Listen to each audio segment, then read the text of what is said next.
police officers have read it. Who's the smartest criminal you've ever encountered? Part 1.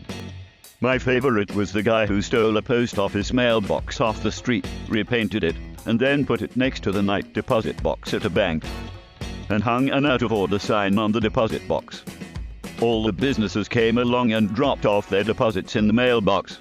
A guy I went to high school had been stealing from Walmart in a pretty clever way. He would grab video games, MP3 players, beer, etc. and throw them away in a trash can in the garden section. The workers never checked the trash contents, and he would just wait, sometimes 5 hours, until they emptied the trash in the back dumpster and hop in to get his items. Once he took a cardboard box from a display inside, filled it with video games, a PS3, and extra controllers. He grabbed some tape and pens, and drew all over the box, and taped it up to make it look used, and tossed it.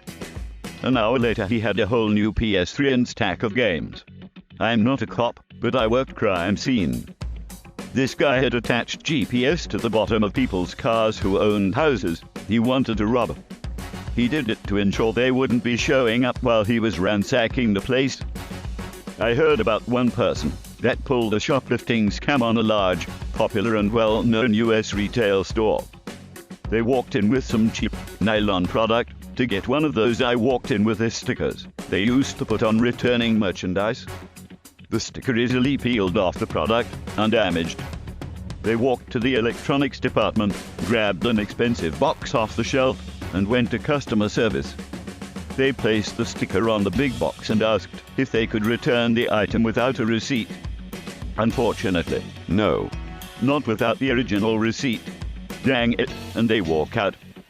Customer service even gave the doorman the thumbs up, having just interacted with the customer. This took place before widespread inventory controls and cameras absolutely everywhere. I remember an officer telling me about a band alarm he and his team responded to.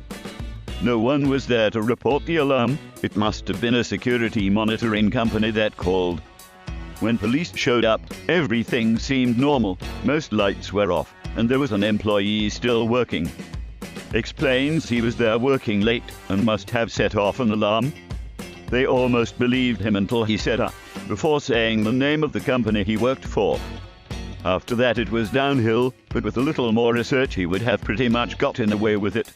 There's one guy I recently dealt with who is on parole. I stopped him in my city after he was looking to buy drugs. Usually people come from all over to buy drugs and then leave. I issue him a warning and let him go, as it's pretty common, and he sang like a bird regarding the people he was trying to buy from. Anyway, the next day, I got a call from his parole officer who says he was alerted the guy was pulled over and wanted to verify that it was his guy that I stopped. I'm a little confused at first, but he goes on to say that the day before, he was scheduled to meet with him, but he had an excuse and bailed. His excuse was that he was in the hospital. Well, when he spoke with him the following day, he was able to provide documentation that he had entered the hospital day 1 and had left day 2. Well, I had stopped him at 1:15 in the morning, and after looking at the picture, it was 100% him. Turns out the guy had checked in then out of the hospital on day 1, then in and out again on day 2. He then rearranged half the paperwork to make it look like he was in the hospital overnight, which would make my car stop of him appear like I mixed him up with someone else, as well as give him a valid excuse to miss their meeting. Not sure what's gonna happen to that guy, but I thought it was pretty clever. This was in the late 90s, early 00s. A guy in my dorm came to school solely to deal drugs. He took out student loans, registered for a bunch of 300-person freshman survey courses, where he would never be missed, then literally never went to class. All he did was go to raves and concerts and keggers and sell party drugs. After the first semester, he was suspended.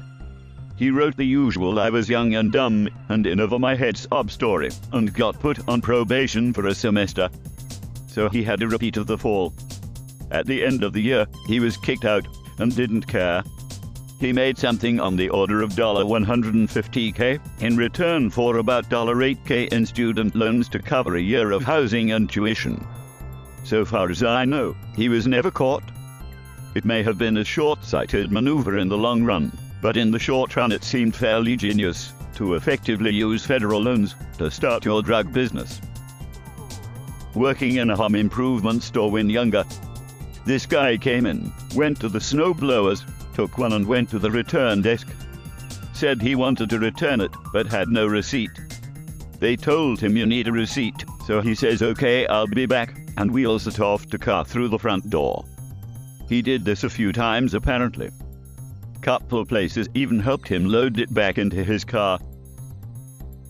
Most of them are really stupid, so this guy isn't a criminal mastermind, but here goes. He wanted to rob a jeweler's on our city's main street. So he found out the flat beside the jeweler's was empty and he hid there. For 2 weeks he triggered the alarm on purpose several times a night. Massive headache for the police in the business. We turned up to see nothing there, nothing on cameras. Thought it was just a fluke, so the jewelers turned off the alarm system and said they'd wait until the morning to get a new one installed or that one rewired, because something wasn't right.